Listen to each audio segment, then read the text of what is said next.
A palavra que eu quero compartilhar com vocês hoje, talvez eu possa classificá-la como uma das mais, se não for a mais importante, que eu tenho entendido e recebido de Deus, né, que eu preciso passar e compartilhar com a nossa geração.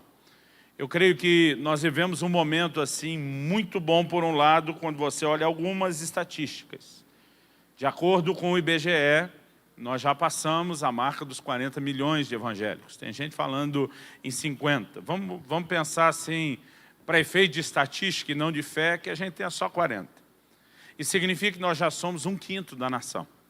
Isso significa que se cada crente hoje levasse para Jesus outros 4, nós teríamos uma nação inteira rendida aos pés do Senhor Jesus. Ou seja, o nosso desafio não é tão grande ou tão difícil quanto parece. Na verdade, o que cada um precisa é fazer um pouquinho a sua parte. E nós estamos presumindo que cada um vai ganhar outros 4, sem que esses novos 4 não precisem ganhar ninguém. Porque se imaginar que eles também vão se reproduzir, a gente não tem tanto trabalho. Essa é a parte boa da estatística, né, que a gente tem tido acesso aos últimos dias. Pastor, qual é a parte ruim? A parte ruim é que há algumas estatísticas, isso muda de lugar para lugar no Brasil, mas a média é de que hoje, para cada um crente firme que nós temos em Jesus, nós temos um desviado. Isso significa que nós somos uma nação com cerca de 40 milhões de desviados, se não estivermos nos 50. Isso me assusta, não apenas na condição de pastor ou líder, isso me assusta como crente em Jesus. Porque me parece que a nossa dificuldade não está sendo a de ganhar as pessoas. O nosso maior desafio começa a entrar a partir do terreno da consolidação para frente. Porque a gente tem muita gente se decidindo por Jesus, mas nós temos muita gente desistindo da sua decisão depois. Ou desdecidindo Jesus ao longo do caminho. E uma das preocupações que eu tenho tido, né, como pastor desde o início do meu ministério, é aquela que eu creio que deve estar no coração de todo líder. Paulo orava e dizia, eu me preocupo, para que, né, Satanás não venha comprometer o fruto do meu trabalho, que tudo aquilo que a gente construiu não se torne vão, que isso não se perca, porque a gente não quer apenas trabalhar para Jesus, a gente quer trabalhar dando resultado, a gente quer trabalhar dando fruto. Aliás, outro dia eu vi um pastor de uma grande igreja em célula falando algo que eu tive que concordar. Ele disse, normalmente a gente ouve um líder dizer, eu estou cansado de tanto trabalho. Mas o que cansa a gente não é muito trabalho. O que cansa a gente é muito trabalho com pouco resultado. Porque quando você está tendo trabalho, mas muito resultado, você vai que nem um louco, não tem quem te segure.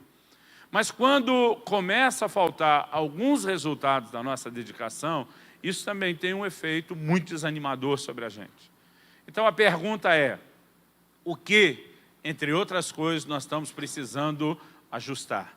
Eu creio que parte dos parafusos que, como igreja, a gente tem que apertar envolve a maneira como nós vamos lidar com os novos convertidos e o lugar onde nós devemos introduzi-los para que a sua fé em Jesus, a sua decisão no Senhor não seja comprometida. Eu quero que você abra, por favor, sua Bíblia no livro de Hebreus, no capítulo 6. Eu vou ler a partir do versículo 4. Na gíria de alguns pastores, eu sei que estou entrando num terreno pantanoso.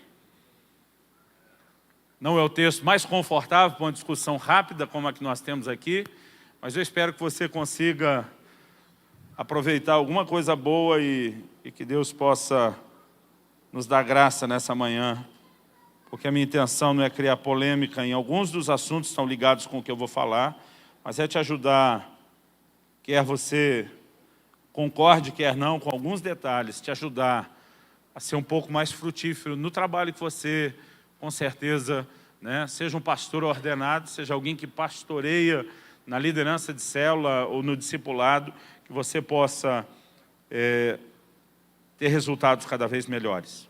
Hebreus capítulo 6, a partir do versículo 4, nós vamos ler. Eu vou falar algo aqui antes, porque a gente não sabe como é que termina depois. Deus tem me chamado para um ministério, além do ministério pastoral, para um ministério de ensino. A gente tem procurado servir o corpo de Cristo sem fronteiras denominacionais, por meio do ensino do que eu gosto de chamar não só de princípios.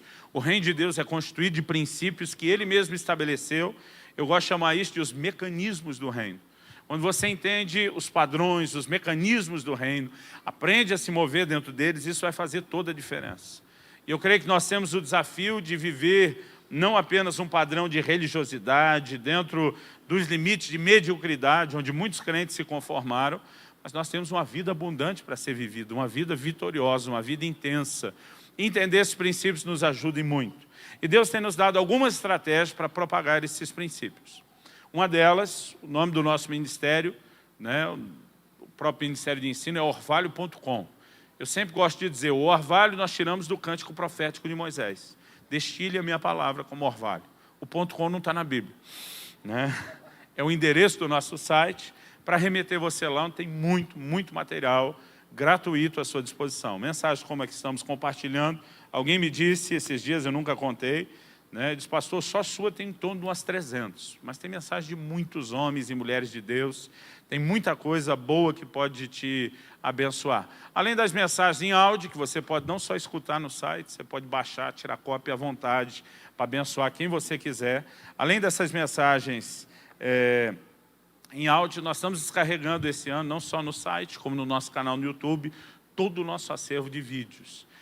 A gente tem mensagens na forma de artigos, estudos bíblicos, tem muita coisa para te abençoar lá. A partir do mês de março, nós lançamos um aplicativo para atender aí os smartphones, os tablets, em todas as plataformas. Apple, Android, Windows, o que quer que você use, deve ter à disposição.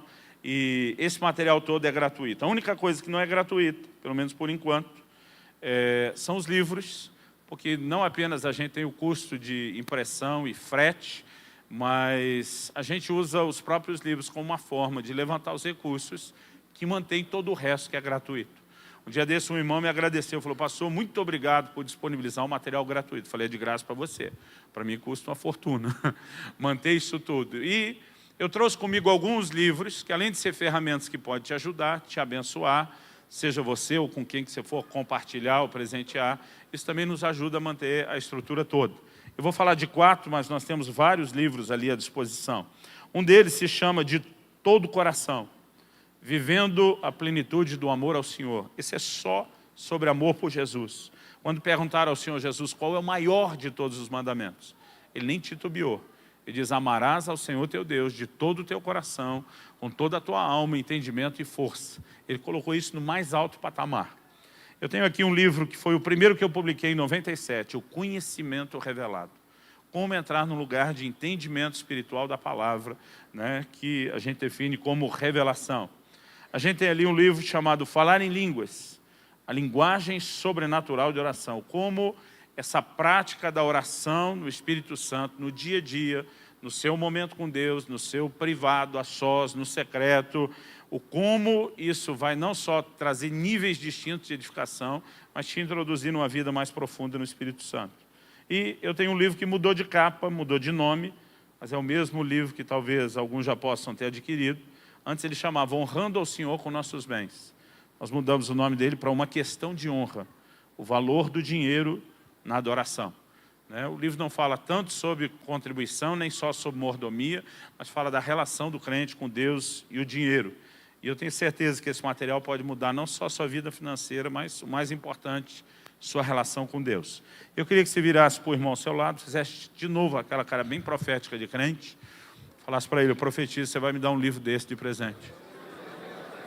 Não, apela aí, fala para ele, deixa Deus te usar, vaso. Eu acho engraçado que sempre que eu brinco com isso, quem fala e profetiza para o outro, ele está cheio de convicção. Quem ouve, na verdade, quase não ouve, né? Se faz de surdo. Lá. Mas se você achar que isso pode ser bênção, nós temos livros ali, irmão, de R$5, de 10 e de 15. Se a coisa estiver difícil, nós vamos parcelar em até 5. De 1, de 2 no cartão de crédito, para te ajudar. Pega cheque pré-datado para o Natal, ticket de restaurante, vale transporte. Não, aí já é brincadeira. Mas se você, por acaso, quiser muito um livro e não tiver o dinheiro todo, né, do que está sendo vendido, apesar de barato, e não tem ninguém para te ajudar, né, a gente vai fazer que nem Casas Bahia. Quer pagar quanto? Alguma coisa sua a gente vai tentar tirar. Não só para cobrir nosso custo, mas até para não virar festa, né? Mas se você falar, pastor, eu quero muito esse livro, especialmente o da grana. Outro dia um falou para mim, eu preciso muito, principalmente desse aí, porque eu não tenho nada. E se você está naquele estado, diz, olha, eu não tenho quem me ajude, não tem quem me empreste, não tenho perspectiva de ter nunca. Então fala comigo, que além de te dar o livro, vou fazer uma oração forte. Como diz os neopentecostais, um sacudimento forte na sua vida para te ajudar. Amém. Hebreus capítulo 6, versículo 4. Do 4 até o 9. O texto sagrado diz assim, é impossível, pois, que aqueles que uma vez foram iluminados e provaram o dom celestial e se tornaram participantes do Espírito Santo e provaram a boa palavra de Deus e os poderes do mundo vindouro e caíram, se é impossível outra vez renová-los para arrependimento, visto que de novo estão crucificando para si mesmos o Filho de Deus e expondo a ignomínia, que é vergonha ou desonra pública. Porque a terra que absorve a chuva que frequentemente cai sobre ela e produz erva útil para aqueles por quem é também cultivada, recebe bênção da parte de Deus. Mas se produz espinhos e abrolhos, é rejeitada, perto está da maldição, e o seu fim é ser queimado. Mas de vós, ó amados, esperamos coisas melhores e que acompanham a salvação, ainda que assim falamos. Eu vou ler o versículo 9 da NVI, a Nova Versão Internacional também. Amados, mesmo falando dessa forma, estamos convictos de coisas melhores em relação a vocês, coisas próprias da salvação. Nesse texto, nós percebemos uma ênfase muito clara no versículo 9. De vós, amados, esperamos coisas melhores. Vira para o irmão que talvez vai te abençoar com um livro de presente. Fala para ele, Deus espera de você coisas melhores. Irmão, não importa o quão crente cada um de nós já seja, não importa quanto fruto a gente já deu, a maturidade que a gente alcançou, ainda tem espaço para melhorar. A Bíblia diz que a vereda do justo é como a luz da aurora, que vai brilhando mais e mais até ser dia perfeito. E Deus tem todo o direito de esperar de nós coisas melhores, não importa se você está melhor que a maioria. Deus tem direito de esperar que você amanhã esteja melhor do que hoje, porque Ele deu o seu melhor. Ele fez o mais alto investimento e Ele tem o direito de esperar o nosso melhor. Eu creio que a gente poderia olhar para essa frase do versículo 9 de uma forma generalizada, como algo que se aplica a todo crente. Mas se a gente for bem fiel ao contexto do que está sendo dito, o autor da carta aos Hebreus está primeiro mencionando um grupo de irmãos que fracassou na fé, que caiu, que falhou, que desviou para valer. Não apenas caíram, mas o texto diz caíram a ponto de ser impossível serem renovados para arrependimento. E quer você seja de uma escola teológica que goste disso, quer não, o texto está dizendo que é possível não só um crente cair, mas cair a tal ponto de não ter mais retorno. No livro de Isaías, a Bíblia diz, buscai ao Senhor enquanto se pode achar, invocai-o enquanto Ele está perto, dando a entender que haverá um momento que Ele não mais pode ser achado e que Ele não mais estará perto. Mas quem simplificou isso foi o Senhor Jesus. Ele disse, se alguém blasfemar contra o Espírito Santo, não haverá perdão para ele, nem nesse mundo, nem no mundo vindouro. O problema é que alguns de nós achamos que a blasfêmia contra o Espírito Santo, talvez ela só poderia ter sido proferida por um não crente, e não necessariamente por um crente. Mas aqui o texto está falando de gente que teve uma experiência real com Jesus. Eu nasci e cresci num ambiente cristão, no lar evangélico, graças a Deus.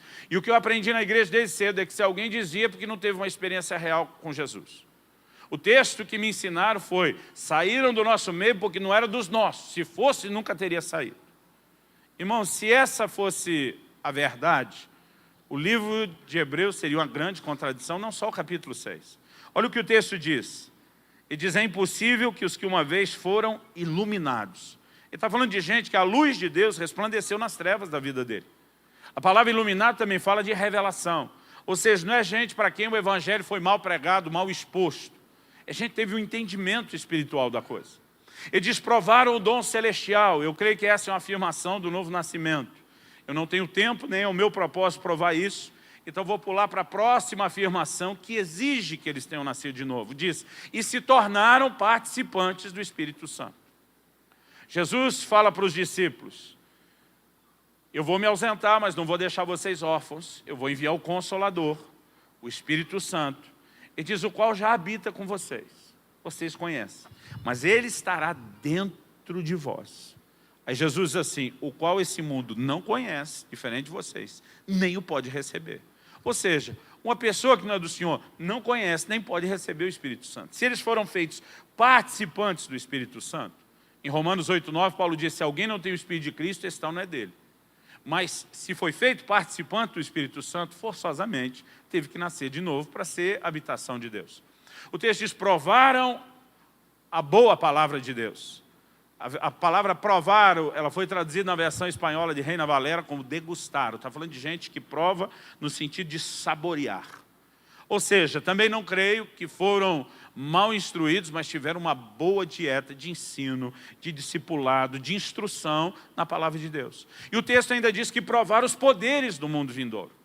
Nós podemos pular lá para Hebreus 10, que diz, se alguém voluntariamente decidir permanecer no pecado, depois de ter tido pleno conhecimento da verdade. Como alguém pode ter o pleno conhecimento da verdade sem ter uma experiência com Jesus? Ele diz, se alguém chegar a esse ponto, o que Hebreus 10 diz, é que na verdade essas pessoas estão calcando os pés ao Filho de Deus. O texto sagrado diz, profanando o sangue da aliança com o qual foram santificados. Eu não entendo como alguém pode ser santificado com o sangue da aliança, mas não ter tido uma experiência com Jesus. Ele diz, estão calcando os pés ao Filho de Deus, profanando o sangue da aliança com o qual foram santificados. E o texto diz, e ultrajando ao Espírito da graça. Há pessoas, querido, que depois do pleno conhecimento da verdade, pode não apenas desviar. O texto não está falando de um desviado qualquer. O que eu definiria como desviado qualquer? Eu e você provavelmente conhecemos algum ou vários. Gente que em algum momento se deixou vencer pelo calor da paixão, cedeu à tentação, pecou, depois ficou com vergonha de Deus, dos irmãos, foi se afastando, esfriando e acabou se distanciando de Deus. Gente que, a gente diz que o crente não briga, ele tem excesso de comunhão. Né? Gente que teve um exagero de comunhão com alguém, saiu muita faísca, deixou que o coração se magoasse, ressentisse, foi afastando, distanciando e acabou aonde está. Agora, o autor de Hebreus não está falando de gente que se afastou dessa forma. Quando você examina não só o contexto da carta, das afirmações da carta, mas da própria história, você vai entender que algumas pessoas estavam vindo a público e renegando a sua fé em Jesus. Muitos deles, acredite-se por causa da própria perseguição, estavam voltando para o judaísmo de onde saíram, vinham às sinagogas e publicamente se retratavam, renegavam a sua fé em Jesus. Afirmações na história de que havia declarações nesse nível que eles faziam. Gente que vinha a público para dizer, não creio que Jesus Cristo seja o Filho de Deus ou o Messias. Não creio que ele tenha sido gerado pelo Espírito Santo numa virgem. Não creio que o seu sangue purifique mais do que o sangue do sacrifício de um animal qualquer. Não é gente, querido, que apenas fraquejou e caiu. É gente que intencional, deliberadamente chegou ao ponto de renegar Jesus, depois de ter uma experiência real. E isso eu não sei para você, querido, para mim é chocante. Como alguém que experimentou Jesus nesse nível, pode não apenas tropeçar e cair, o que todo mundo está sujeito, mas chegar ao ponto de deliberadamente renegar a sua fé. É depois de falar desse grupo, que o autor de Hebreus, escrevendo para quem está de pé, diz, de vocês, diferente dos que caíram, nós esperamos coisas melhores. Ou seja, ele está dizendo, nós esperamos que vocês não sigam pelo mesmo caminho, nós esperamos que vocês não errem como eles erraram. Agora, ele está falando de características que eles tinham, e mesmo com elas caíram. Foram iluminados, provaram o dom celestial, se tornaram participantes do Espírito Santo, provaram a boa palavra de Deus e os poderes do mundo vindouro. Essas coisas são essenciais da vida cristã e eu não quero desmerecê-las. Mas o que eu quero te dizer hoje é que elas não são suficientes. Alguém pode ter tudo isso e ainda assim não só cair, mas cair a ponto de não mais poder ser renovado para arrependimento. Então, quando ele está dizendo, de vós, amados, esperamos coisas melhores, o que é que Deus está pedindo de nós? O que é que nós precisamos ter para não seguir o caminho que eles seguiram? Eu não sei você, querido, eu vivo a minha vida em função de uma frase, que eu tenho certeza, vou ouvir quando atravessar os portais da glória. Servo bom e fiel, entra no gozo do teu Senhor. A vida cristã, querido, não é apenas uma decisão para o agora. O problema da pregação de hoje em dia, da mídia, de alguém via Jesus só para resolver um problema, é que depois que o problema está resolvido, ele não precisa mais de Jesus. E a nossa necessidade de Jesus vai muito além da cura, da libertação, da restauração familiar, da intervenção financeira. O que nós precisamos voltar a pregar com intensidade é que as pessoas precisam de Jesus por causa da sua eternidade, que já foi comprometida pelo pecado. E nós precisamos construir uma fé que foque não apenas a eternidade, porque o apóstolo Pedro diz, para que alcanceis o fim da vossa fé, a salvação das vossas almas. Mas antigamente o que mais se pregava nas igrejas era a salvação. Hoje em dia, às vezes você ouve falar de tudo que Jesus pode fazer na vida de alguém e quase nada de salvação. Os testemunhos mais impactantes que nós tínhamos eram de transformação de vida. Como o camarada chega um lixo, um traste, e como ele de fato foi levantado por Deus para viver como uma nova criação em Cristo Jesus.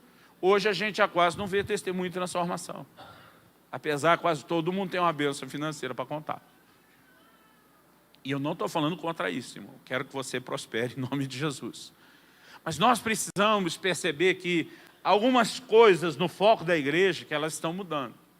E eu vivo em função, querido, não é apenas do que eu puder experimentar. Tudo que Jesus puder fazer na minha vida aqui agora, eu quero.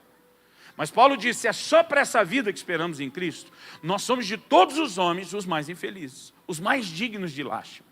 Porque o que nos foi oferecido, querido, é muito além do que aquilo que nós podemos experimentar nessa vida. E nós precisamos não só ter a mentalidade de viver fortemente isso, mas de pregar, de preparar os novos para o quê? Para uma continuidade. A gente não quer que a pessoa tenha alguns anos de experiência com Deus. A gente quer que elas passem a pertencer a Deus e o sirvam por toda a eternidade. Você pode dizer amém? Agora, algumas coisas precisam ser trabalhadas na vida das pessoas. E ele está dizendo aqui, olha, não adianta apenas ser iluminado, não tem vida cristã sem isso. Não adianta apenas provar o dom celestial, não há vida cristã sem novo nascimento. Não adianta se tornar participante do Espírito Santo, recebê-lo, tê-lo morando e habitando dentro de você, provar a boa palavra de Deus e os poderes do mundo vindouro, porque com tudo isso você ainda pode perder tudo que experimentou. Quando ele diz de vós, amados, esperamos coisas melhores, está dizendo que tem algo mais que precisa estar aí. Agora a pergunta é, Deus pediria de nós algo mais, sem sinalizar o que é esse algo mais? Eu creio que não. E nesse texto, eu creio que nós temos uma sinalização clara de coisas melhores nos versículos 7 e 8, que estão aí, na verdade, na forma de uma alegoria, de uma parábola.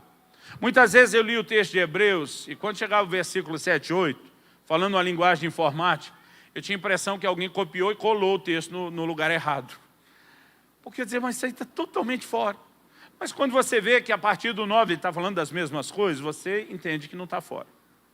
Na verdade, ele está falando de crentes que fracassaram na fé, e está falando dos que estão de pé, que não devem fracassar. Então ele está falando de crente bom e crente ruim. Então ele entra com alegoria, falando de terra boa e terra ruim. Vamos ler o versículo 7 e 8. Ele diz, porque a terra que absorve a chuva, que frequentemente cai sobre ela e produz erva útil para aqueles pouquinho também cultivada, recebe bênção da parte de Deus. Mas se produz espinhos e abrolhos, é rejeitada, perto está da maldição, e o seu fim é ser queimada. Durante muito tempo eu li esse texto e pensava, bom, uma terra é boa porque chove sobre ela. A outra terra é ruim porque não chove sobre ela. Mas não é isso que o texto está dizendo. Até porque se o problema, irmão, fosse falta de chuva, a culpa não era da terra. E eu não estou falando da terra literal, eu quero que você pense, terra boa, terra ruim, crente bom, crente ruim. Quem está correspondendo, frutificando com Deus, tem a bênção, ou quem não está perto da maldição e o seu fim é ser queimado. E quando diz o seu fim é ser queimado, eu creio que você imagina que incinerador é esse que a Bíblia está falando.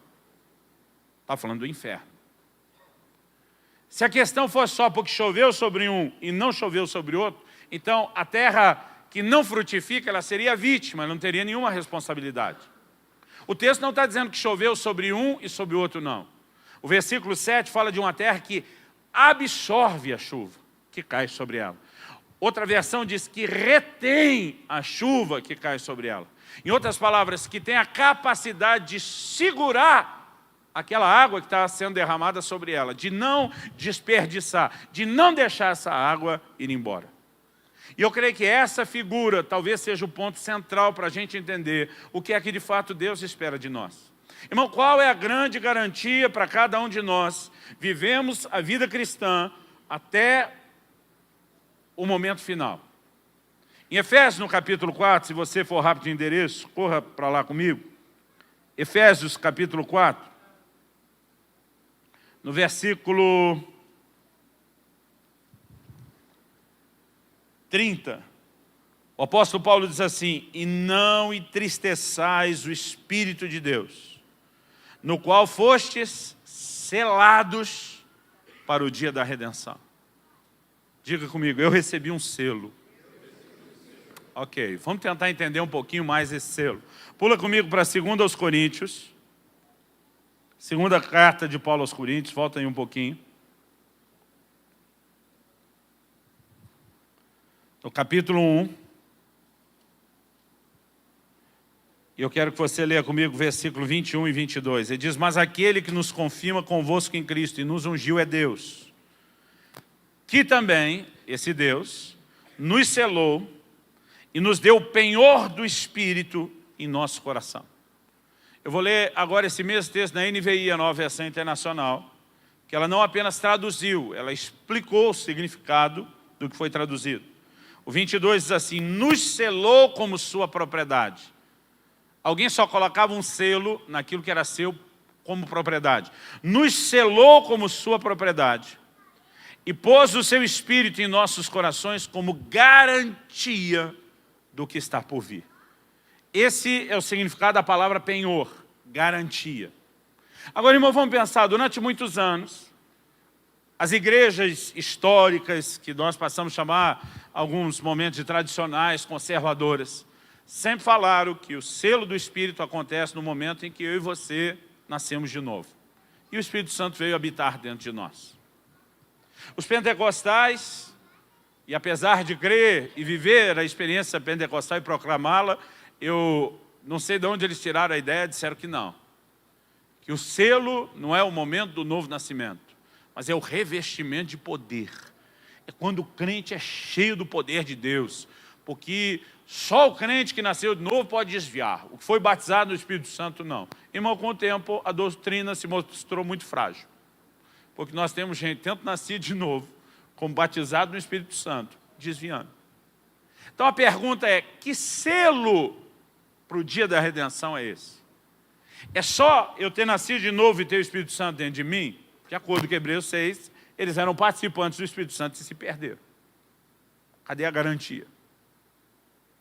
De acordo com os pentecostais, tinha que ter o poder. A Bíblia diz que eles provaram os poderes do mundo vindouro, andaram em manifestações extraordinárias de Deus. Eu acredito que a nossa geração precisa repensar a definição desse selo. Esse selo, querido, não é apenas o Espírito Santo habitando em mim. Não é apenas uma experiência de enchimento que eu tive com o Espírito Santo. Esse selo, para mim, está relacionado com o cultivar um relacionamento com o Espírito Santo que veio habitar dentro de você e que te encheu de poder. Não adianta apenas ele habitar em você, não adianta apenas ele te encher de poder, se você não manter um relacionamento com ele. Pastor, de onde o senhor tirou essa ideia? 1 Tessalonicenses, capítulo 5, versículo 19, Paulo diz: não apagueis o Espírito Santo. Outra versão diz: não extinga, que é apagar. E é lógico que a Bíblia não está dizendo que o crente vai fazer o Espírito Santo deixar de existir, mas a Bíblia está dizendo que alguém na sua vida pode exterminar por completo a influência do Espírito Santo, que já habitou ali ou que já o encheu. Então, querido, esse selo do Espírito não é algo unilateral que Deus diz, eu mando e você não tem como comprometer. É algo que nós precisamos cultivar, preservando o quê? A pessoa do Espírito Santo. O texto que nós lemos lá de Efésios, que fala do selo, diz, e não entristeça o Espírito Santo, com o qual você foi selado para o dia da redenção. Você foi selado com ele, sim, mas não pode entristecê-lo, não pode espantá-lo, não pode afastá-lo da sua vida, porque senão não tem selo que funcione para você. Quando ele diz não apague, ele está dizendo você pode acabar com a influência dele. O problema da igreja de hoje é que a gente tem uma ideia de avivamento equivocada.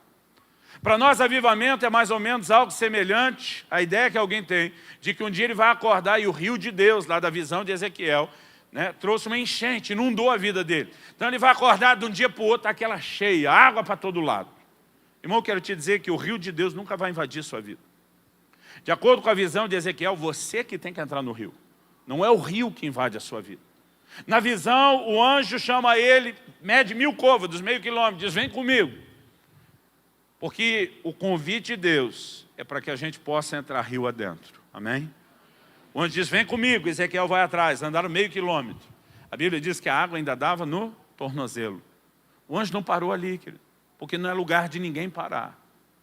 Não é o nível de profundidade onde Deus está satisfeito que nenhum de nós estacione. Ele continua medindo, segue comigo, mais 1000 côvados, outro meio quilômetro. Então a Bíblia diz, a água dava já no joelho. Ele também não parou aí. Mais 1000 côvados, outro meio quilômetro, água nos lombos. Mais 1000 côvados. E é só com 4000 côvados, ou 2 quilômetros, que o anjo para. Porque Ezequiel diz assim, então eram águas profundas. Águas para se nadar. Irmão, o rio de Deus não vai invadir a vida de ninguém. É a gente que tem que decidir entrar nesse rio e entrar cada vez mais fundo. A palavra de Deus fala sobre a ação do Espírito Santo de uma forma diferente do que a gente está esperando. Outro dia um irmão falou, pastor, até falei para Deus, se o senhor quiser pode me mudar, mas ele não me mudou, acho que ele não quer que eu mude. Falei, esse negócio está confortável agora para todo mundo. Irmão, o que é que Deus vai fazer por mim? E o que não? Eu e você precisamos entender. Em Romanos 8:26, a Bíblia diz que o Espírito nos assiste, nos ajuda na nossa fraqueza. A palavra traduzida assiste, de acordo com os estudiosos, que eu não estudei nada disso, eu só estou pegando a cola, é uma palavra que no grego a gente pode chamar de um palavrão no sentido de ser grande. Sunanti lambanomai. É a composição de 3 palavras, sum, ante e lambano, e alguém diz que o mai é alguma conjugação da terceira pessoa do verbo depoente, que eu não faço ideia do que é isso, mas fica bonito quando falo.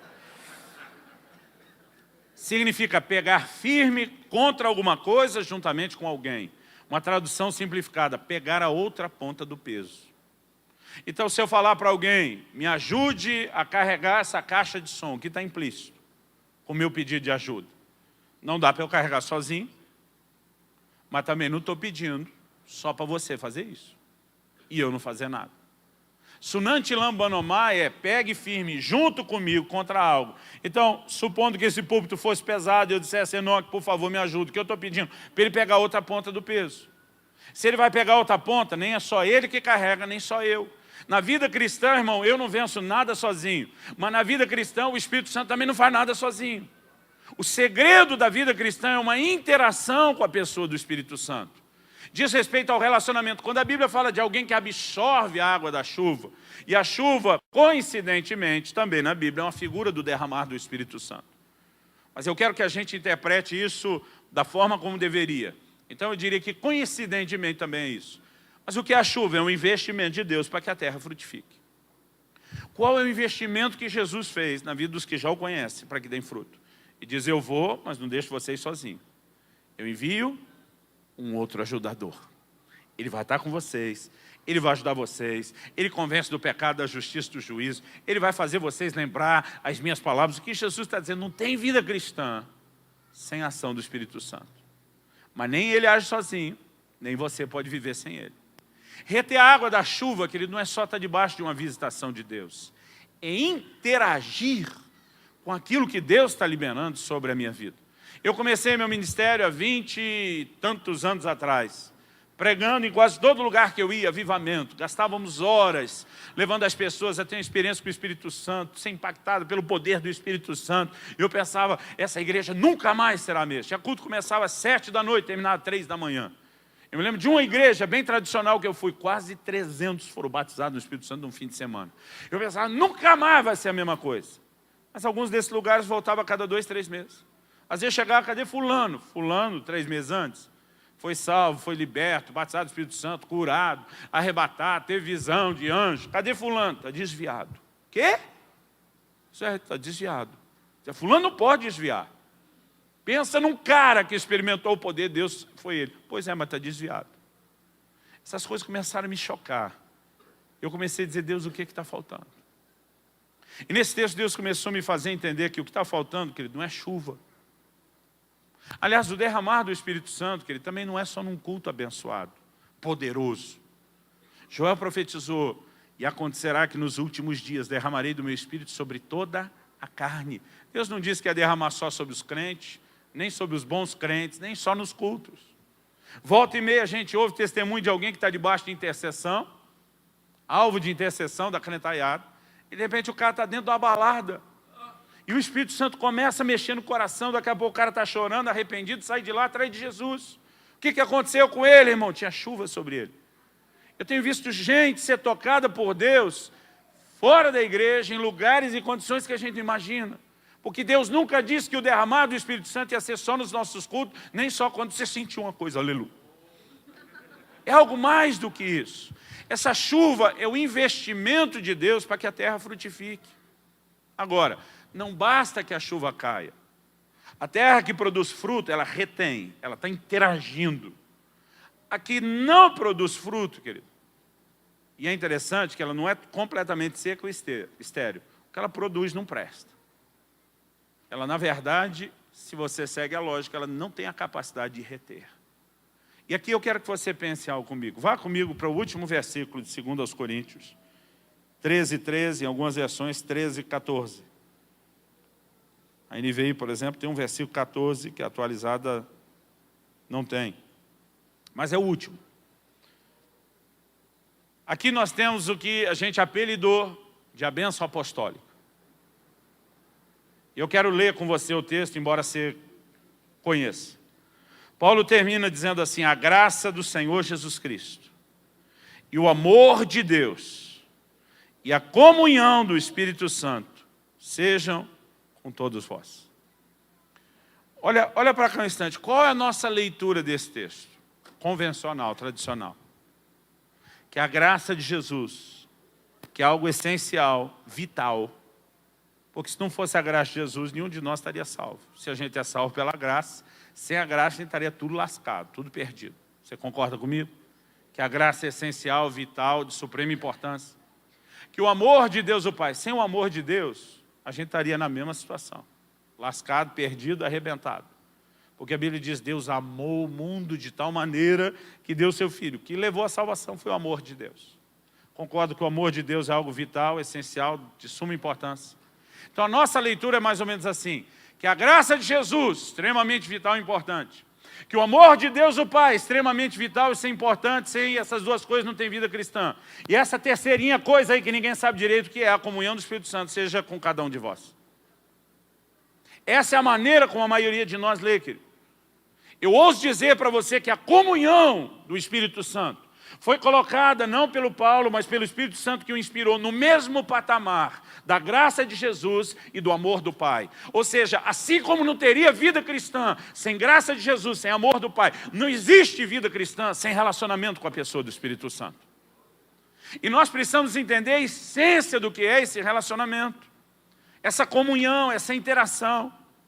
Gente, é só olhar para a igreja do Novo Testamento, como eles pregavam o Evangelho, os resultados que eles tinham, e hoje o que nós fazemos e o resultado que nós temos. Tem uma diferença enorme. Vamos pensar junto.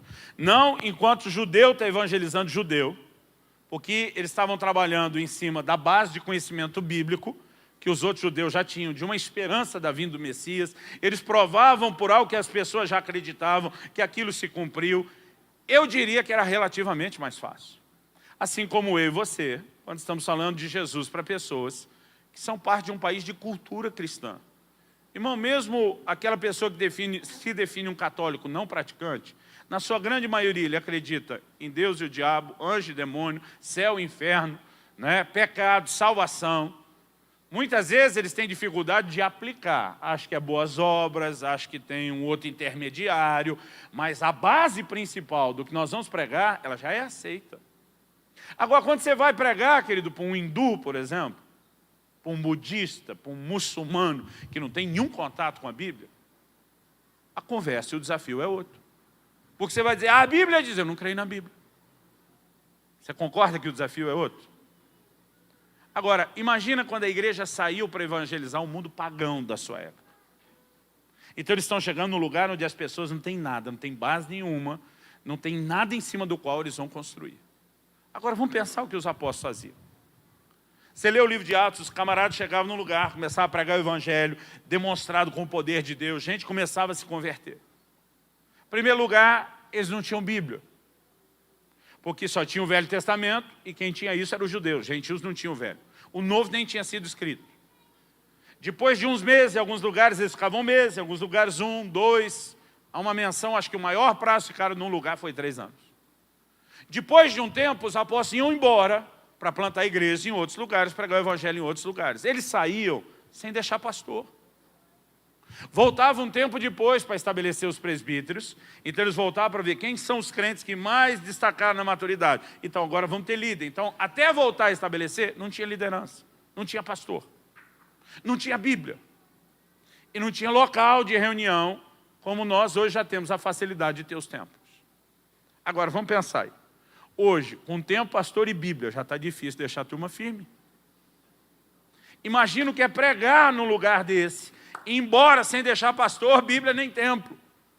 E eles tinham um índice de rendimento muito maior do que o que a gente tem.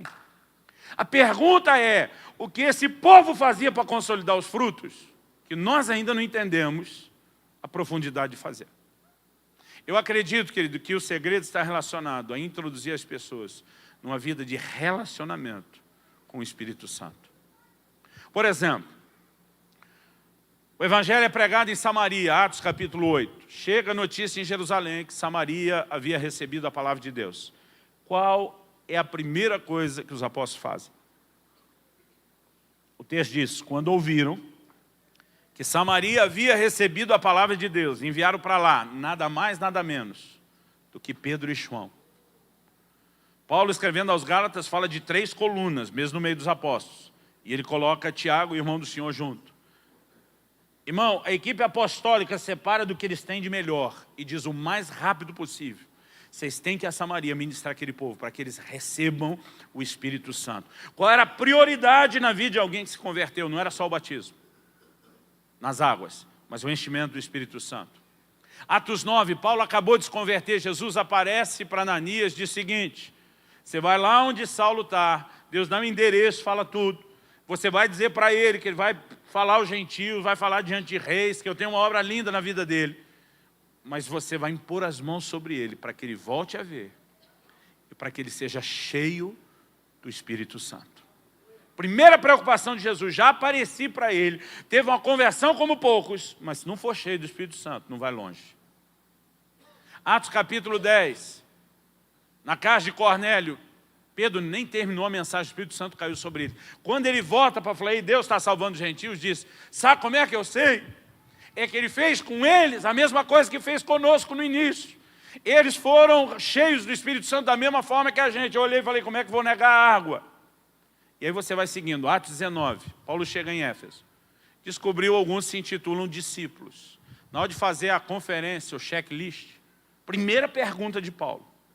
E a gente tem que entender, se é a primeira, ela revela algo importante. Primeira pergunta de Paulo. Recebestes vós o Espírito Santo quando crestes? A Bíblia diz que os caras olham para ele e dizem, nós nem ouvimos falar que exista Espírito Santo. Quando eles dão essa resposta, Paulo Paz diz, no que é que vocês foram batizados? Por que Paulo faz essa segunda pergunta? Ele diz, não estou reconhecendo que o evangelho é esse que pregaram a vocês, que não introduziram vocês numa vida no Espírito. Ele diz, não, a gente foi batizado no batismo de João. Paulo diz, gente, vocês estão por fora. O João veio batizando, um batismo de arrependimento, anunciando o Cristo que viria. O Cristo já veio, já instituiu o batismo dele. Então Paulo diz, nós vamos fazer tudo do jeito certo. Levou eles para a água.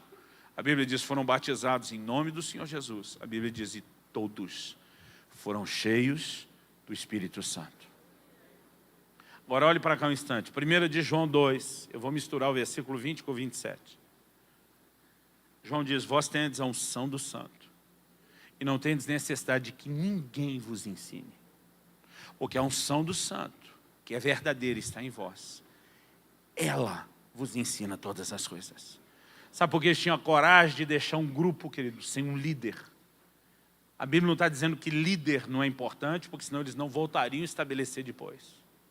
Mas está dizendo que antes da importância de estabelecer um líder humano, nós precisamos conduzir as pessoas a um relacionamento com o verdadeiro líder. Romanos 8,14 diz, todos os que são guiados pelo Espírito de Deus são filhos de Deus. Há um lugar, querido, onde as pessoas precisam ser introduzidas de relacionamento com o Espírito Santo. Agora, qual o problema da maioria, querido? Elas mistificam demais o que é a vida no Espírito. A maioria acha que não pode, que isso é difícil, que é complicado, que está longe demais. E nós precisamos ensinar as pessoas a forma como o Espírito Santo quer nos dirigir. A maneira simples que Ele tem de guiar a nossa vida. Eu tinha 15 anos de idade quando eu fui cheio do Espírito Santo. E algum tempo depois eu recebi uma palavra profética que impactou minha vida. Impactou não só porque os segredos do meu coração foram revelados, mas porque eu entendi um Deus de um relacionamento pessoal. Até então, para mim, Deus lidava com todo mundo por atacado. Eu não tenho, assim, essa idade toda do pastor Enoque. Estou quase lá, mas não tenho isso tudo ainda. Mas eu ainda sou da era mecânica. Estou falando isso porque tem coisas que eu falo. Gente, eu lembro quando meu pai dizia que a televisão que ele assistia era branco e preto, que não existia colorido. A gente ria dele. Era cada coisa que ele contava quando era criança que a gente ria. Mas o dia que eu fui explicar para meus filhos o que era um LP, aquele bolachão de vinil, eles diziam, o CD de vocês era desse tamanho e tocava com agulha, eles riam de mim. Quando eu falei o tamanho do disquete que a gente usava nos primeiros computadores, eles diziam, não pai, isso é mentira. Eu falei, a gente acha foto. Né? Eles riam da gente. Então, eu ainda peguei, era mecânico. Trabalhei numa agência bancária. Tudo bem que o meu banco era o mais atrasado, foi o último a informatizar. Mas eu ainda usei o telex, irmão, para a comunicação entre as agências. Né? Tem gente que não sabe nem o que é telex, mas para você ter ideia, que eu sou ainda da época de antigamente. Mas quando criança eu pensava, como é que Deus faz para receber tanta oração de tanta gente? Então eu imaginava no céu uma máquina coletora de orações.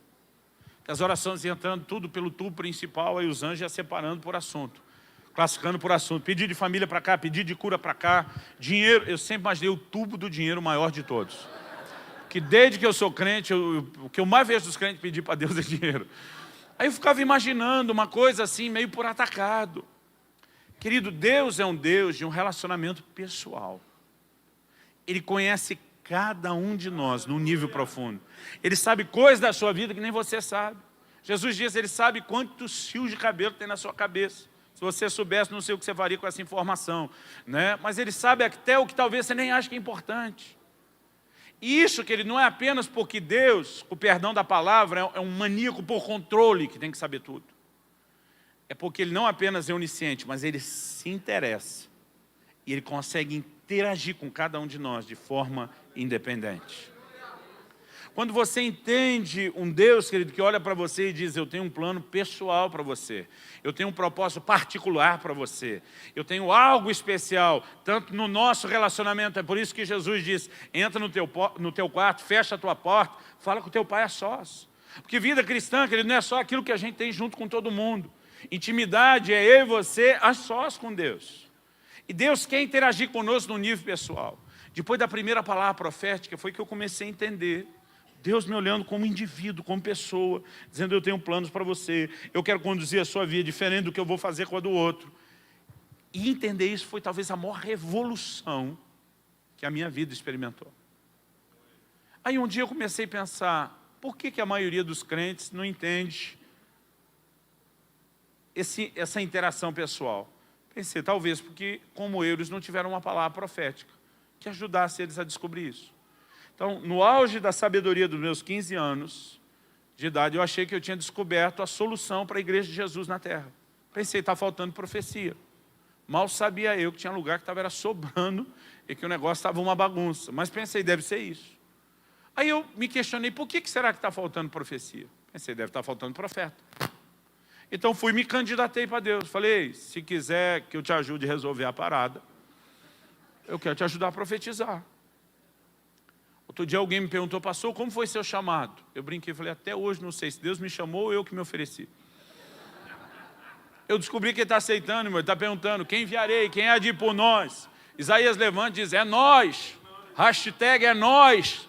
Né? Diz, eu estou aqui, me usa. E naquele dia eu falei, Deus, quero te ajudar a resolver a parada. Aí procurei o pastor, que não só tinha dado a palavra profética para mim, mas que trabalhando com ele numa equipe de evangelismo, comecei a ver o tanto que Deus usava a vida dele. eu cresci num ambiente que era muito cético às manifestações do Espírito. Mas chegou uma hora, eu falei para ele, ó, quando você diz, Deus me disse, já nem duvido mais. Eu falei, eu já vi tanto esse negócio funcionar que eu nem duvido mais. Mas um dia eu chamei ele para conversar e falei o seguinte, sabe que você pode me ensinar as manhas do negócio? Eu falei, eu também queria profetizar. Me dá o caminho das pedras, me ensina a fazer esse negócio aí. E eu comecei a bombardeá-lo de perguntas, ele começou a rir. Hoje eu também tenho vontade de rir das perguntas que eu fiz. Eu falei para ele, como é que Deus fala? É voz de homem? É voz de mulher? É sempre a mesma voz? Tipo, quando um amigo te liga, você já sabe quem é, né? Ou se a outra voz você já pensa foi engano, e no caso de Deus seria um baita do engano se mudasse a voz. Aí eu comecei a bombardear, e ele só fazia rir. Eu falei, o que você está rindo? Ele falou, Luciano, você, como a maioria das pessoas, mistificou demais o que é Deus fala. Ele falou, eu não ouço Deus no meu ouvido. Ele falou, isso me aconteceu 2 ou 3 vezes na minha vida. Eu olhei para ele e falei, mas não ouve com o ouvido, ouve com o quê? Ele falou, não, Deus fala comigo do lado de dentro. Eu falei, então você tem um ouvido do lado de dentro? Ele falou, não. Deus fala comigo através de uma impressão. Eu falei, a impressão para mim é coisa de gráfico. Aí ele falou, Luciano, deixa eu tentar te ajudar a entender isso de outra forma. Ele falou, imagina algo simples, nada de místico espetacular, muito parecido com pensamento ou sentimento. Quando ele falou isso, irmão, pensa num cara que chutou todos os castelinhos de areia que eu tinha fantasiado. Eu falei, não. Eu falei, isso é tão parecido com pensamento ou sentimento? Aí o que não garante que é você pensando ou sentindo? Ele olhou para mim e falou, a palavra que eu te dei aquele dia era eu pensando ou sentindo? Eu falei, não, aquela foi boa pra caramba. Aquilo não tinha como ser você pensando ou sentindo. Ele falou, Luciano, eu só falei que ela é parecida. Não falei que Deus fala no pensamento ou no sentimento. Eu falei, eu ainda estou com dificuldade de entender. Então ele falou, eu vou te ajudar. Ele olhou para mim e perguntou, tem certeza da sua salvação? Pensando num cara que foi treinado desse negócio desde pequenininho. Falei, tenho. Ele disse, se você saísse da igreja agora, uma jamanta carregada, ele foi bem dramático, te atropelasse na porta, mas fizesse de você pedaço. Você tem certeza? Eu falei, na hora. Ele me perguntou, como é que você sabe? Eu olhei para ele e a resposta que eu dei é a que eu dei até hoje. Eu falei, eu sei porque sei porque sei. Se fosse hoje, ainda teria dito, como é que sei, não sei, só sei que eu sei. Irmão, e eu sabia que eu sabia muito, eu só não sabia como é que eu sabia. Não sabia de onde vinha tanta sabeção ou sabimento, mas eu sabia que eu sabia muito. Aí ele olhou para mim e falou assim, você já foi no céu para ver se existe? Eu falei, não, nunca vi o céu. Ele falou, então, vamos deixar o céu de lado. Jesus já te apareceu em pessoa? Para dizer, meu filho, eu mesmo te garanti com o meu sangue, tu está dentro. Eu falei, não, nunca vi Jesus. Ele falou, talvez não foi Jesus, talvez um anjo, que veio com a cópia autenticada do livro da vida, diz, o número de protocolo tal, apresenta na entrada. Eu falei, não, nunca vi Jesus, nunca vi anjo, nunca vi céu. Ele falou, nunca viu nada. Eu falei, não. Ele falou, talvez você ouviu uma voz de trombeta chamando... Eu falei, nunca vi, nunca ouvi. Ele falou, como é que você sabe o que é sal? Eu falei, eu sei, porque sei, porque sei. Não sei te explicar, mas eu sei. Ele falou, eu vou te ajudar a entender pela Bíblia qual é a fonte da sua sapiência. Eu guardo essa para depois, só para mostrar que eu sabia, que não é sabeção nem sabimento, tá bom? Ele falou, vou te mostrar como é que você sabe. Romanos 8,16 diz, o Espírito, falando do Espírito Santo, testifica com o nosso Espírito que nós somos filhos de Deus. Como é que a gente sabe porque que foi salvo? Porque há um testemunho, a palavra testificar é sinônimo de testemunhar. Há um testemunho do Espírito Santo onde? No nosso espírito. Não é na sua cabeça, não é na sua emoção, mas no seu espírito há uma garantia, há um testemunho. Agora ele falou para mim, Luciano, num assunto tão importante como esse, Deus decidiu falar não necessariamente por uma voz audível, não necessariamente por uma visão espetacular, mas por um testemunho dentro de você. A pergunta dele para mim, o que te faz imaginar que em outras áreas da vida cristã ele não possa falar da mesma coisa, da mesma forma?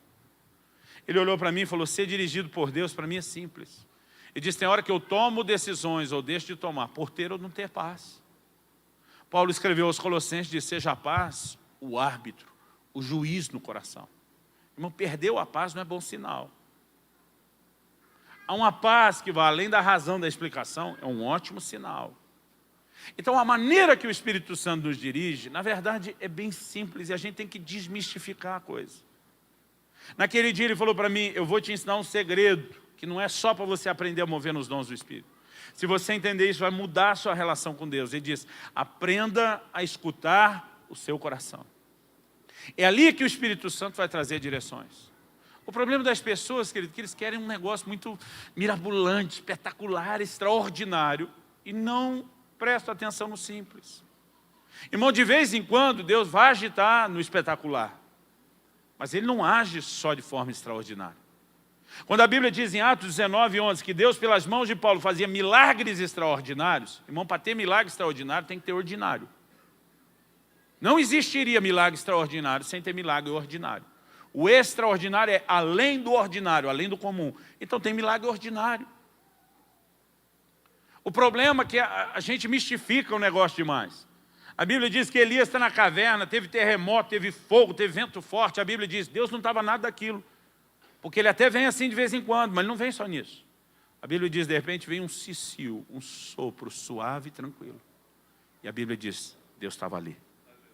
Porque Deus não vai falar, querido, só com terremoto, fogo e vento forte. Tem um sopro suave que a gente precisa aprender a discernir. Naamã, sai do seu país.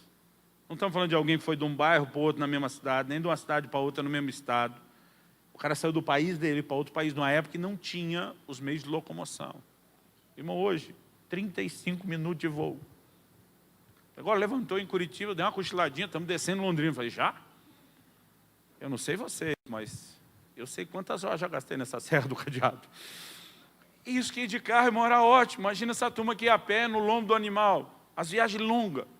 Aí o Naamã sai de lá, vai lá para Israel. Quando chega esperando ser curado, o Eliseu não vai nem receber o cara no portão. Manda o menino de recado, diz o negócio seguinte, vai no Jordão, toma 7 caldos, 7 mergulhos, que a parada vai se resolver sozinho. O cara ficou indignado. Ele fica doido, quase demoniou na mão, ele queria ir embora. Eu vim de longe, eu esperava que o homem de Deus ia botar a mão na minha cabeça, invocar o nome do seu Deus. E esse é o problema de muita gente, eu esperava que fosse desse jeito. Mas a gente espera, querido, que as coisas têm que ser do nosso jeito, quando Deus tem outros. Quando ele resolve ir embora, um dos servos, eu imagino ele erguendo a mão, posso falar? Imagina um Naamã estressado, fala!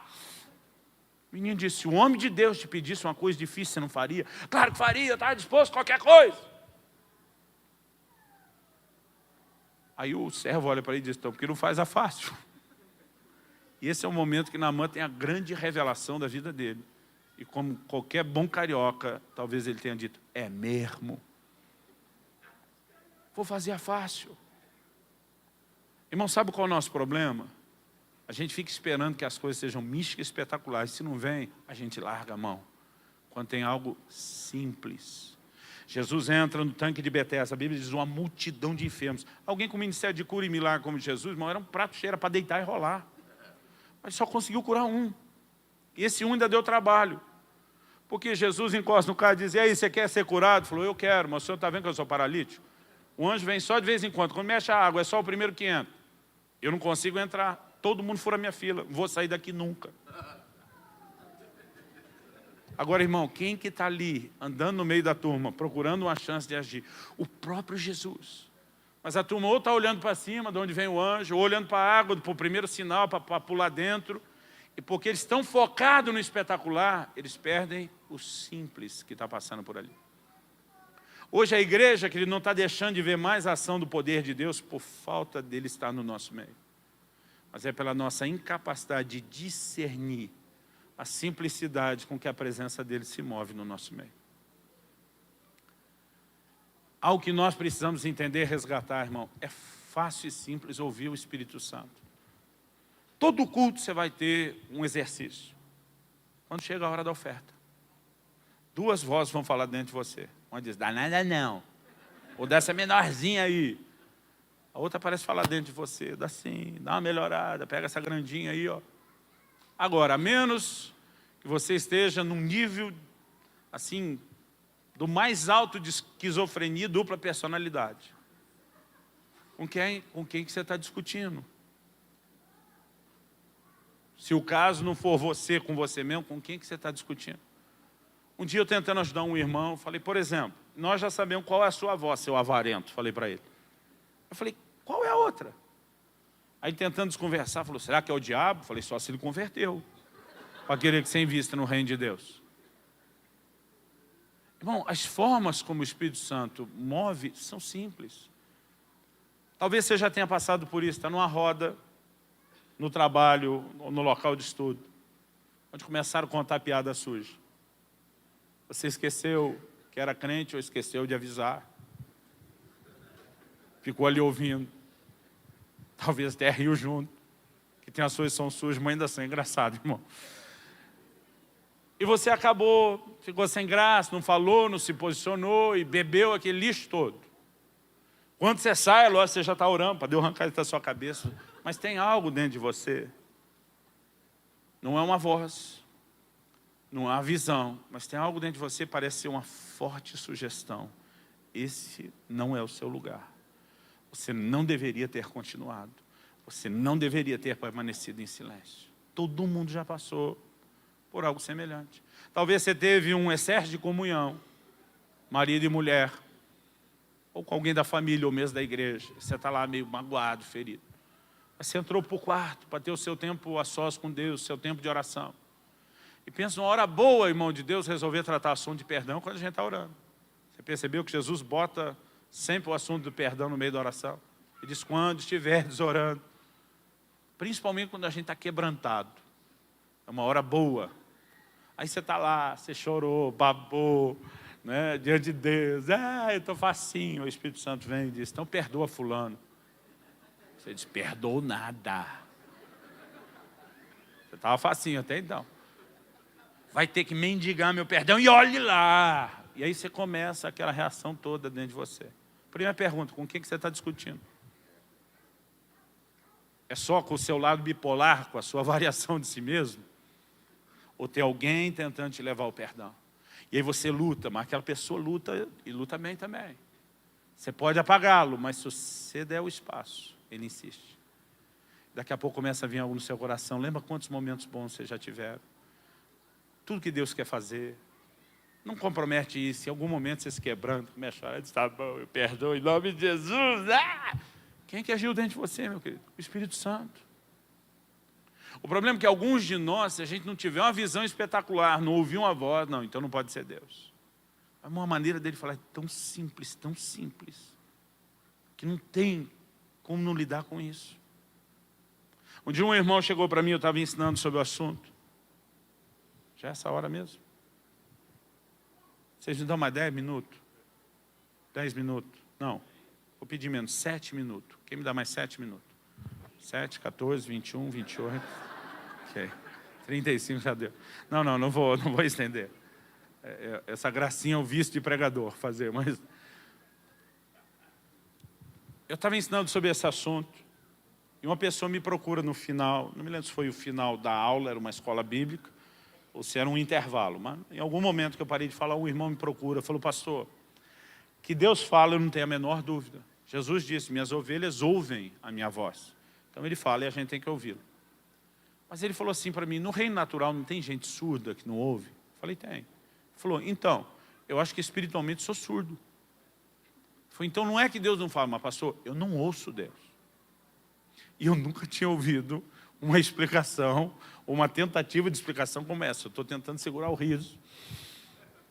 E o Espírito Santo fala comigo. E vem uma palavra de conhecimento. Eu não tive uma visão.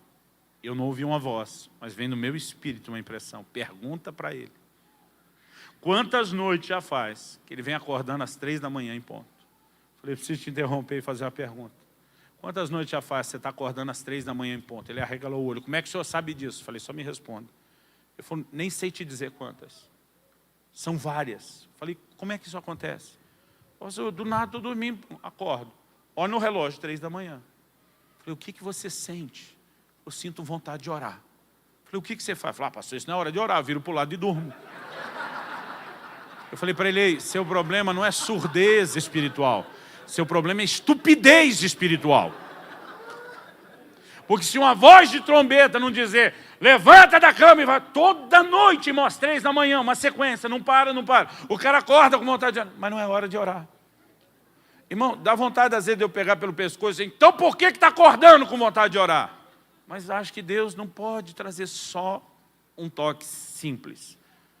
Irmãos, as maiores manifestações de Deus que eu experimentei no Fluir dos Dons, elas terminam com testemunhos espetaculares, mas elas são tão simples, mas tão simples, que se você não for convicto da simplicidade, você nem acredita para entrar nelas.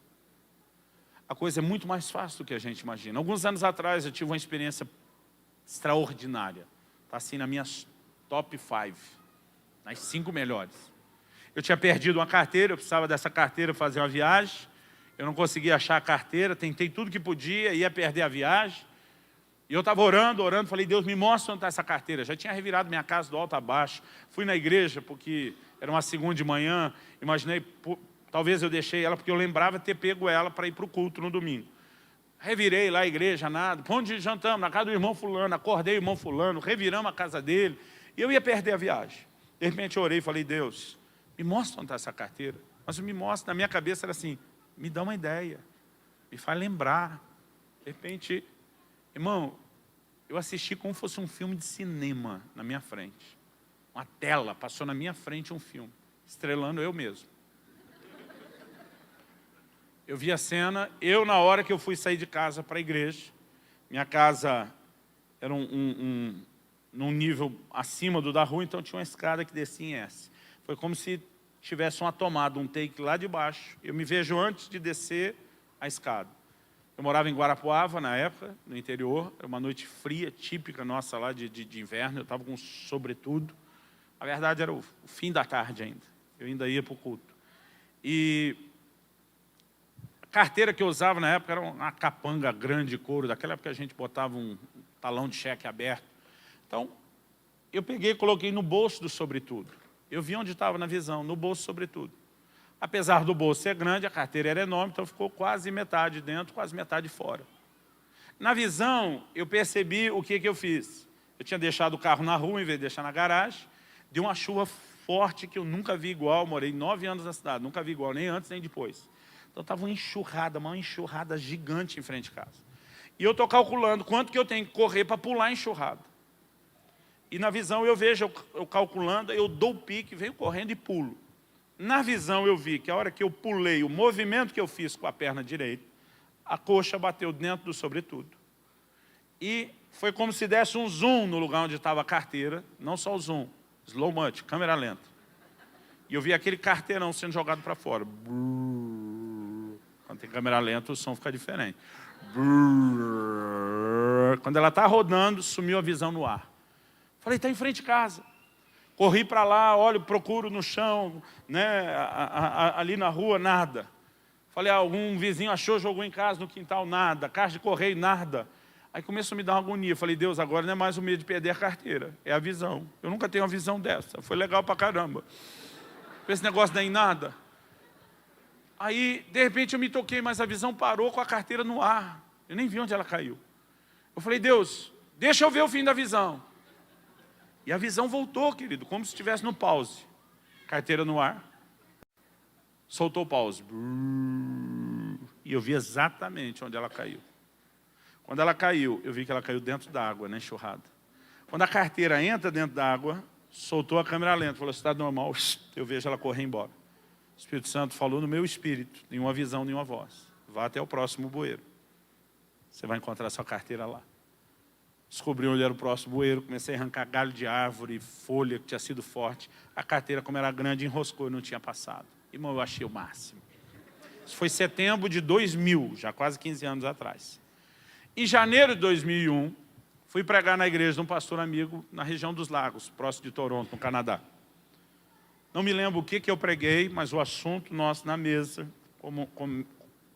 da comida e da comunhão, foi sobre ser dirigido pelo Espírito Santo. Quando o assunto começou, alguém contou uma experiência. Eu falei, tenho uma experiência para contar. Fazia 4 meses que tinha acontecido. Eu falei, fresquinha. E contei assim, naquela versão, baseada em fatos reais, já com direito a dar uma melhorada. E a turma ficou empolgada, disse, pastor, que coisa extraordinária. Eu falei, foi boa, não foi? Mas esse meu amigo falou, cara, muito boa. Eu falei, mais? Ele falou, já viu a melhor. Eu falei, irmão, tu vai querer me ganhar? Ele falou, não, eu só sou a testemunha, não foi comigo. Ele me perguntou, você conhece o pastor fulano de tal? Eu falei, conheço. O velhinho é da vanguarda do avivamento aqui no Brasil. Ele falou, foi um dos caras que Deus mais usou para trazer avivamento para a minha família. Um dia encontrei ele, dei um cartão. Falei, pastor, o senhor roda o mundo. Quando estiver no Canadá, me visite. 3 meses depois, ele me chama. E disse, estou aqui, vou pregar perto da sua cidade, gostaria que você fosse me ouvir. Ele falou, estava com ele no culto de manhã. Nós fomos almoçar juntos. A comunhão estava boa. Ele pegou e dispensou o pessoal que trouxe ele de Toronto para essa cidade, era 1 hora de distância. E falou, ó, você já morou lá, você pode me levar no culto Toronto à noite, que eu quero que você esteja junto. Não, eu posso. Dispensou a turma, ele falou, só pega o endereço. Aí esse meu amigo falou, Luciano, o culto era 6. Era 1 hora até Toronto, nós saímos às 4. Às 5 a gente já estava em Toronto. Só que eu não conseguia achar aquele endereço. Então pedi informação, alguém me mandou para um lugar, não era. Pedi informação, mandaram para o outro, não era. Pedi informação, mandaram para o outro, não era. Ele diz, e quanto mais procura, além de não achar, mais perdido a gente fica. Ele diz, nós rodamos perdido por 1 hora, até que deu 6 horas, a hora do culto. Quando deu a hora do culto, ele falou, o velhinho falou para mim, encosta o carro. E ele falou, eu estava esperando uma bronca no estilo da velha guarda. Que a nova geração, irmão, às vezes está pegando pesado. Eu digo que vocês não sabem o que é pegar pesado. Quando eu era menino, diácono dava cascudo na cabeça da gente na igreja, pegava a gente pela orelha. Os pais da gente, irmão, congelavam a gente com um olhar no banco. Não era essa moleza de hoje, não. Eu lembro de uma vez meu pai pregando, e eu com meu irmão, numa bagunça ali que a gente se empolgou, ele parou de pregar e disse, quero avisar ao irmão Luciano e ao irmão Paulinho, que é meu irmão mais novo, que nós vamos ter uma conversa séria em casa. Irmão, a gente só respirava ainda no modo, até terminar o culto, ninguém se mexia mais. O negócio já foi muito pior, se servir de consolo para você, do que você acha que está pesado hoje. Aí ele falou, estava esperando uma bronca no estilo da velha guarda. Ele disse, mas o velhinho só fez uma oração. E ele disse assim, Deus, você não me trouxe a esse país para eu ficar perdido. O Senhor me trouxe para estar naquele culto. O único que não me quer naquele culto é o diabo. Eu sei que você me quer lá. Você já tinha me dito o que vai fazer lá. Então ele disse assim, Espírito Santo, você conhece essa cidade melhor do que ninguém. Melhor do que o homem que a planejou. E diz, eu estou recorrendo a você agora. Nós não temos mais tempo de tentar achar. Então eu quero um tiro certeiro. Espírito Santo, me guia essa igreja agora. Esse meu amigo falou, o velhinho surtou. Está apavorado. Mas ele termina a oração e diz, meu amigo, liga o carro. Segue reto. Vira direita, esquerda, meio balão para cá. Ele falou, Luciano, talvez mais de 10 minutos, com certeza menos de 15. Nós paramos na frente de um prédio. Não tinha nenhuma placa nem movimento. Ele falou, pode perguntar que é aqui que eu vou pregar. Ele falou, eu desci, não era para perguntar se era ali. Para usar a desculpa, tentar descobrir onde é. Mas ele disse, eu volto para o carro com as pernas mole, branco, sem cor na cara.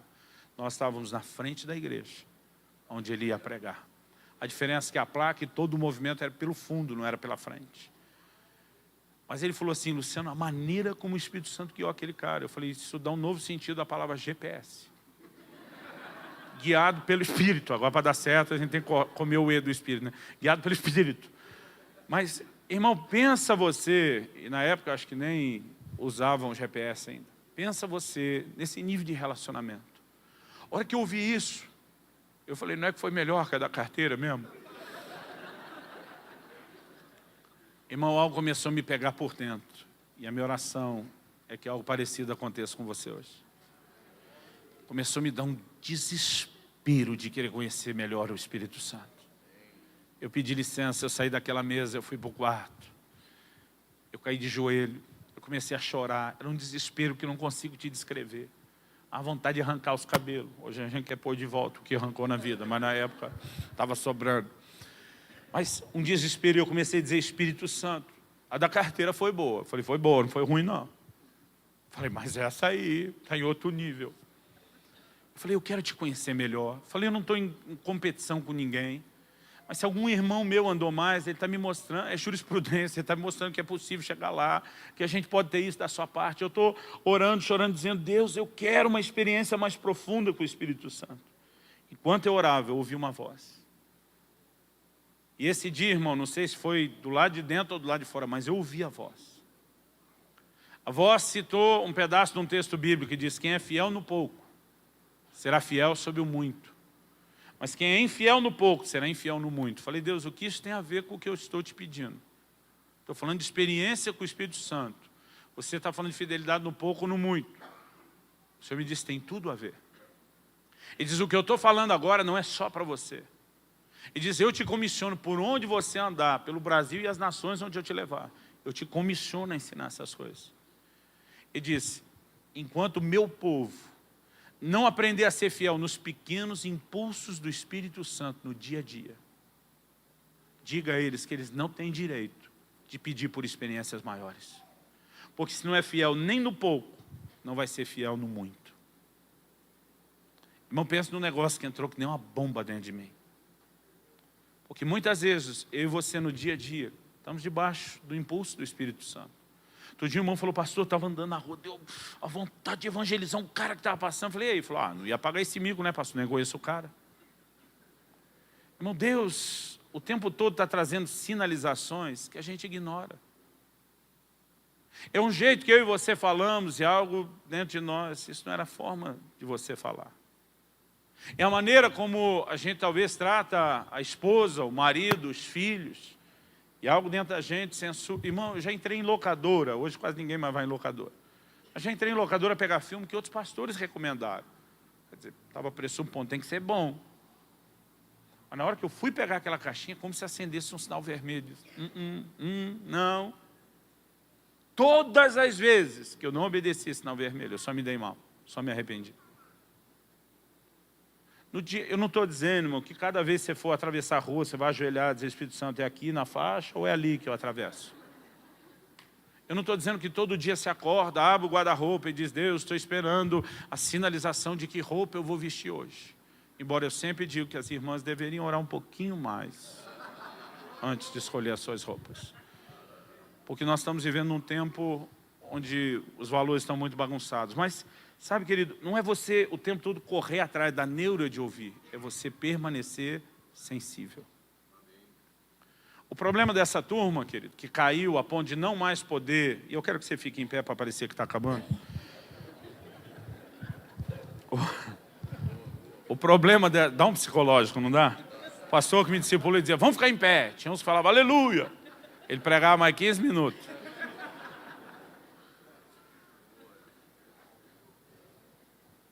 Deixa eu te dizer algo importante, querido, para a gente encerrar, e eu quero que a gente ore com isso.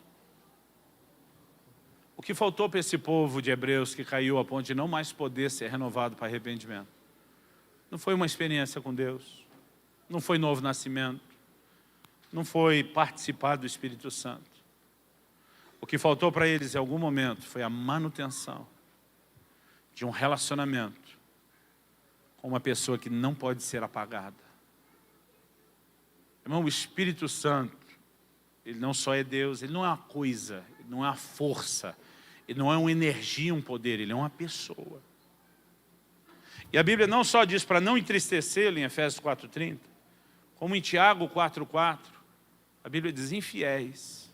A palavra usada ali, infiel, é moixos, no grego é adúltero. Tanto que tem uma versão que diz adúlteros e adúlteras.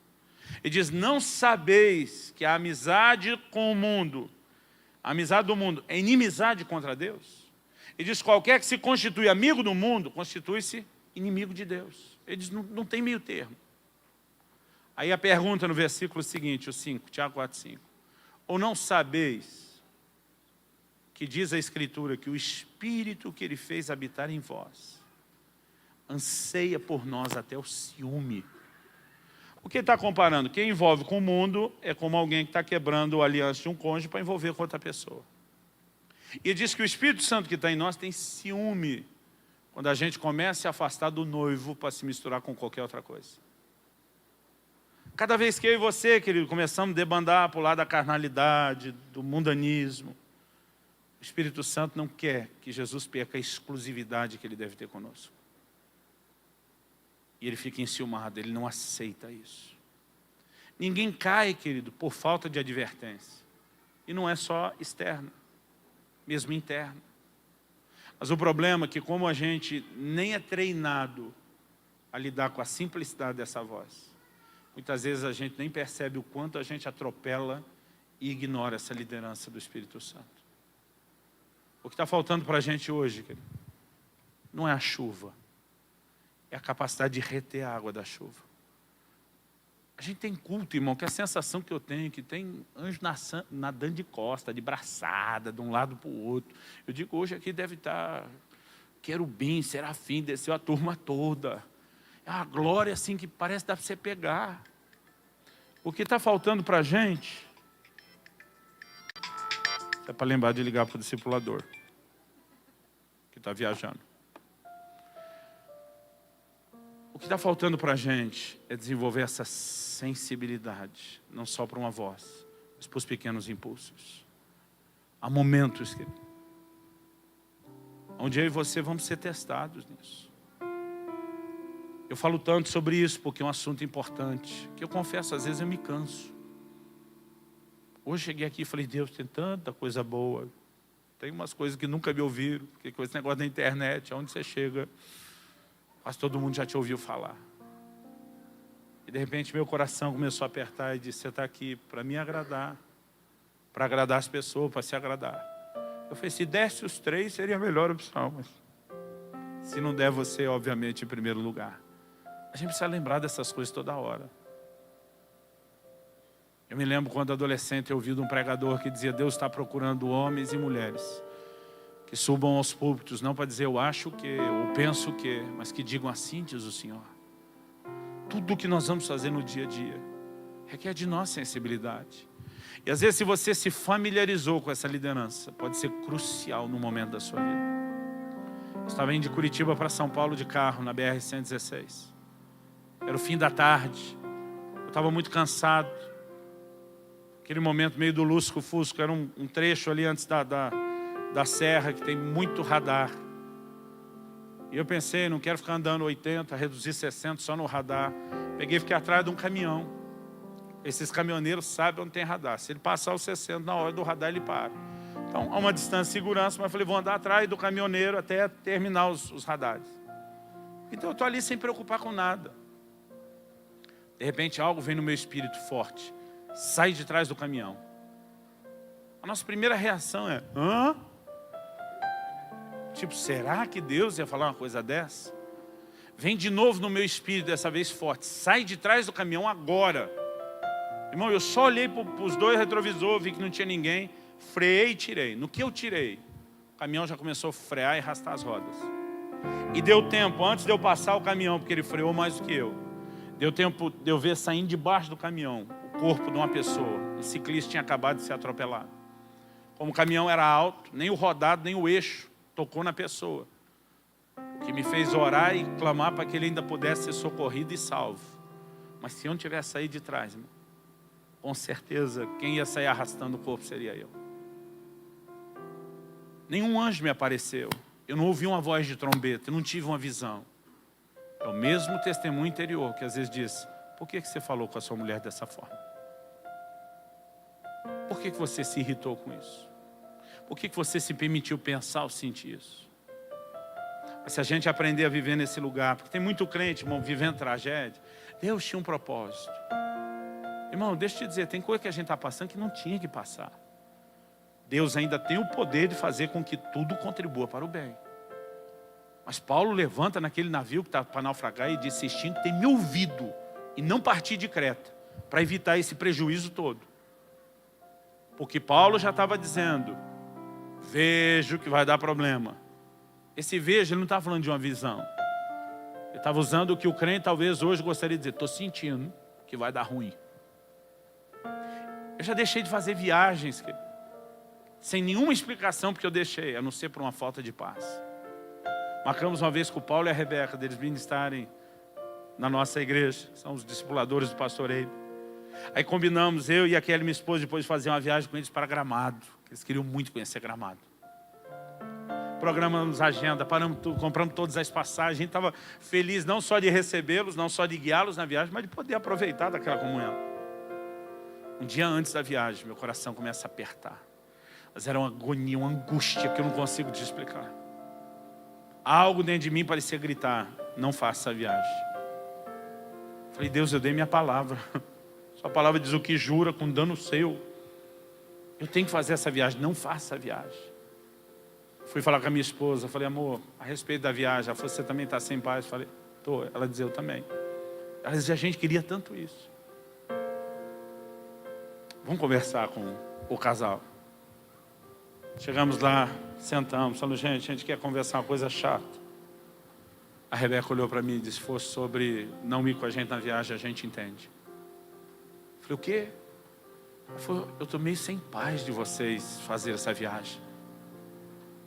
Irmão, ninguém conseguia saber por quê. Eu me programei, não era minha agenda, não tinha nenhum problema. A gente ia no mesmo avião.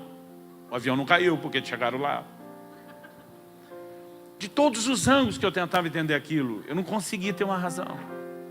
Mas Deus não precisa dar satisfação, querido. A gente tem que aprender a confiar nele.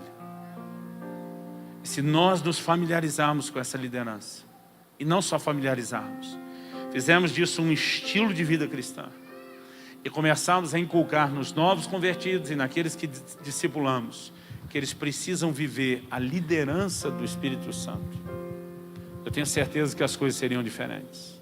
E eu quero orar lendo uma frase que eu esqueci de ler. Alguém me deu um livro esses dias que eu ainda não li, do Francis Chan, chamado Deus Esquecido. Ele está falando de como ignoram o Espírito Santo como Deus.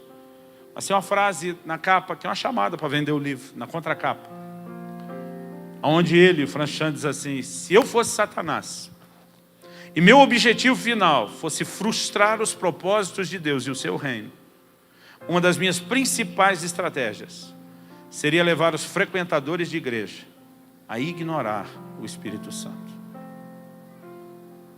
Eu lendo isso pensei, eu também.